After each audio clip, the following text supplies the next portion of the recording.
بسم اللہ الرحمن الرحیم۔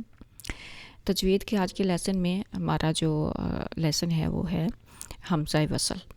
حمزہ وصل کیا ہے، کون سے حمزہ کو حمزہ وصل کہا جاتا ہے اور اس کو پڑھا کیسے جاتا ہے، اس کی پہچان کیا ہے، تو یہی آج کا ہمارا جو لیسن ہے اس میں ہم دیکھیں گے۔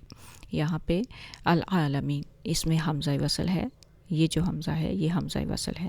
اس کو کیسے پڑھیں گے، اس کی تفصیل دیکھتے ہیں۔ حمزہ وصل کا مطلب کیا ہوتا ہے؟ اصل میں حمزہ وصل کا مطلب ہوتا ہے ملانا، دو لفظوں کو ملانا، دو چیزوں کو ملانا۔ یہاں پر حمزہ وصل ایسے حمزہ کو کہا جائیں گے جو دو لفظوں کو ملاتے وقت بیچ میں سے سائلنٹ ہو جاتا ہے، اپنی قربانی دے جاتا ہے، وہ ختم ہو جاتا ہے، یعنی اس کی جو آواز ہے وہ بند ہو جاتی ہے۔ یہاں لفظ ہے رب العالمین۔ العالمین کے ساتھ یہ جو پہلا حمزہ ہے، حمزہ زبر لام ال، یہ جو حمزہ ہے اس کو حمزہ وصل کہا جائے گا۔ اس کو حمزہ وصل کیوں کہا جائے گا؟ کیونکہ جب ہم اس لفظ کو اس سے پہلے لفظ کے ساتھ ملائیں گے تو یہ جو حمزہ ہے اس کی آواز جو ہے وہ بند ہو جائے گی، یہ سائلنٹ ہو جائے گا۔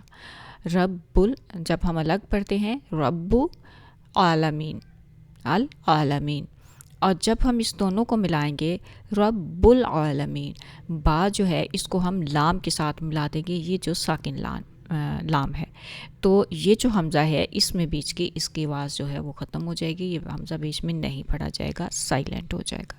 اسی لیے اس کو دو لفظوں کو ملاتے وقت جو ختم ہو جاتا ہے اسی کو حمزہ وصل کہا جاتا ہے۔ اچھا، اس کی شکل حمزہ کی نہیں ہوتی، شکل الف کی ہوتی ہے، لیکن حمزہ اس کو اس لیے کہا جاتا ہے کیونکہ عربی زبان میں جب الف کے اوپر زیر زبر پیش یا جزم آ جائے تو اسے پھر الف نہیں حمزہ کہا جاتا ہے۔ تو یہ رب العالمین جب پورا لفظ ہم اس طرح ملا کے پڑھیں گے دو لفظوں کو تو اس صورت میں یہ حمزہ ختم ہو جائے گا اور اس کے اوپر یہ کراس لگا دیا گیا ہے، مطلب کہ یہ نہیں پڑھا جائے گا، اس کی نشانی ہے۔ اب ہم چند مثالیں دیکھ لیتے ہیں، جیسے بسم اللہ، بسمی، ایک لفظ کیا ہے بسمی اور دوسرا لفظ ہے اللہ، تو بسم اللہ جب ہم دونوں کو ملائیں گے تو یہ جو بیچ میں حمزہ ہے یہ ختم ہو جائے گا، یہ سائلنٹ ہو جائے گا، یہ میم کو ہم لام کے ساتھ ملا دیں گے، بسم اللہ، تو یہ جو حمزہ ہے یہ ہے حمزہ وصل۔ اسی طرح ذالکم اللہ، ذالکم الگ لفظ ہے، اللہ الگ لفظ ہے، لیکن جب ہم ان دونوں کو ملائیں گے تو یہ جو بیچ میں حمزہ ہے یہ والا جو ہے یہ اس صورت میں ختم ہو جائے گا، اس کی آواز جو ہے سائلنٹ ہو جائے گی، یہ نہیں پڑھا جائے گا، تو اس کو کہا جائے گا حمزہ وصل۔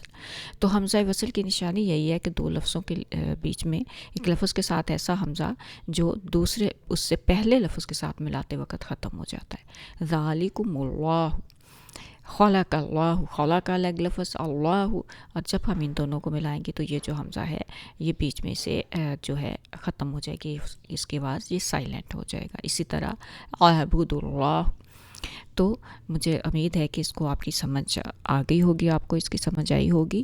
اب ہم یہاں پہ مشق کے لیے چند لفظ ہیں، تو اس میں سے آپ نے دیکھنا ہے کہ کن الفاظ کے بیچ میں حمزہ وصل ہے اور کن کے بیچ میں نہیں ہے۔ جہاں حمزہ وصل ہے اس کو حل کریے، جہاں حمزہ وصل نہیں ہے ویسے ہی ہے حمزہ تو اس کو بھی دیکھیں۔ اس سے کیا ہوگا کہ آپ کی بہت اچھی مشق ہو جائے گی اور پھر آپ کو اس کی سمجھ آ جائے گی۔ اللہ تعالی ہمیں تجوید کے ساتھ قرآن پڑھنے کی توفیق دے، اس لیے کہ قرآن جس زبان میں نازل ہوا ہے اس زبان کے قواعد کے مطابق پڑھیں گے تو آپ کو وہ احساس اور وہ خوشی حاصل ہوگی جو ویسے پڑھنے سے نہیں ہوتی۔ السلام علیکم ورحمۃ اللہ۔